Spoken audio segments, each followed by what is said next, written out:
Obviously, Kurt Cobain did not kill himself. He was not planning to do that, and there is no reason to believe that he would suddenly choose to inject himself with a rushed amount of heroin that he knew would kill him.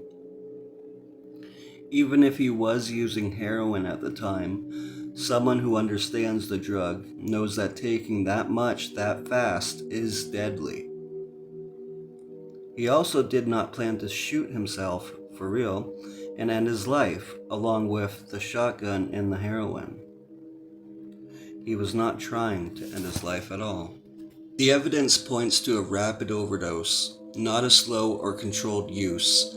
That kind of rushed exposure makes no sense as a personal choice for someone who did not intend to die. It leaves little to no time to react. The purposeful, lethal amount of black tar heroin was not taken by choice. It was administered very quickly by someone else, leaving Kurt with no real chance to respond or stop what was happening. When heroin is taken, the body starts breaking it down almost right away. That process is called metabolism. If someone takes heroin and stays conscious for a while, you usually see more signs that the drug had time to be processed by the body. In Kurt Cobain's case, the toxicology showed extremely high levels of heroin-related substances with very little evidence of metabolism. What that tells us is timing. It means the drug entered his system very close to the time of death. There wasn't much time for his body to break it down or to adjust to it. His system was overwhelmed very quickly. This pattern fits a rapid, massive exposure, not slow or spaced out use. It suggests that the heroin didn't trickle in over time. It hit the body hard and fast, leaving little chance to react. That's why metabolism is important here. It's not about opinions or stories.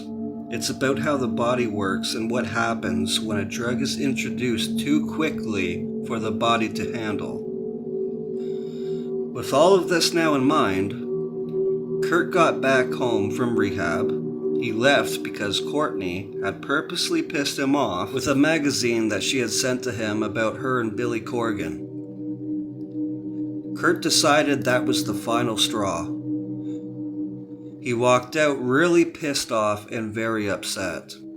Also focused and serious about his new plans, which were divorcing Courtney and taking all of the money away from her control. Courtney found out that Kurt was back at the house because Callie had told Courtney over the phone. Kurt then left the house again at some point and Courtney could not find Kurt.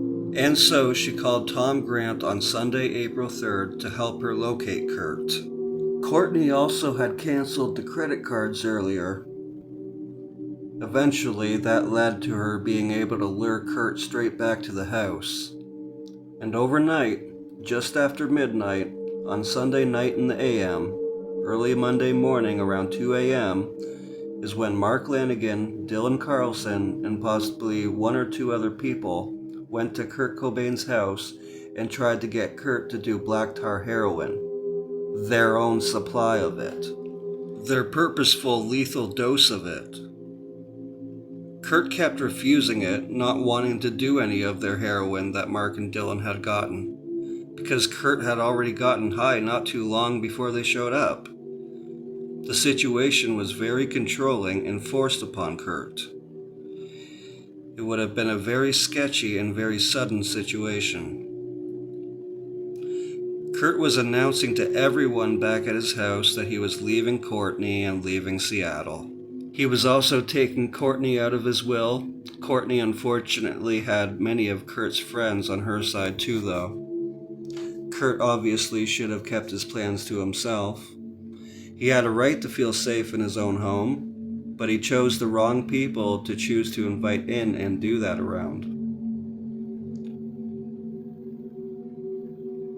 When Mark and Dylan specifically could not get Kurt to do their own heroin, They cooked it up in front of Kurt, most likely pretending that they were going to shoot it up in themselves instead.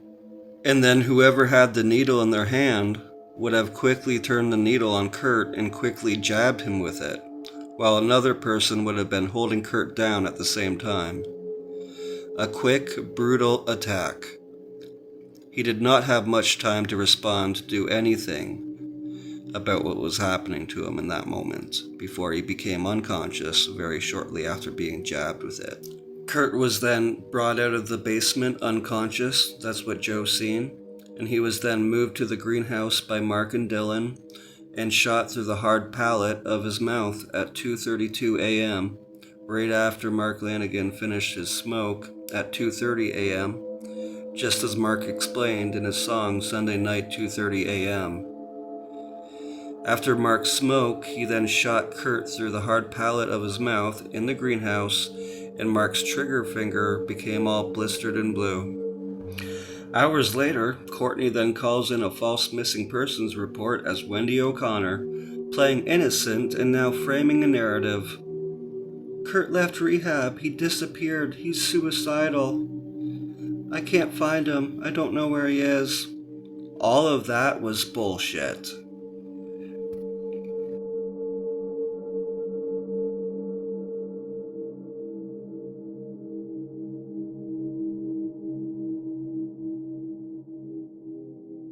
So put yourself in Kurt Cobain's shoes for just a moment. If he knew in that moment, while hanging out in that basement and getting high, or getting high in the greenhouse, and then going down to the basement, if he knew that Courtney knew that he was there, he would have been like, oh shit, now she's gonna fucking come here, or she's gonna fucking send somebody to fucking come here. I don't believe Kurt Cobain committed suicide. I believe there was someone with him in that room. I believe it was someone that he knew. They were doing heroin together. I believe at a certain point, more heroin was injected into Kurt Cobain than what he wanted injected into himself. And after that point, he was shot with a shotgun once he had become totally incapacitated.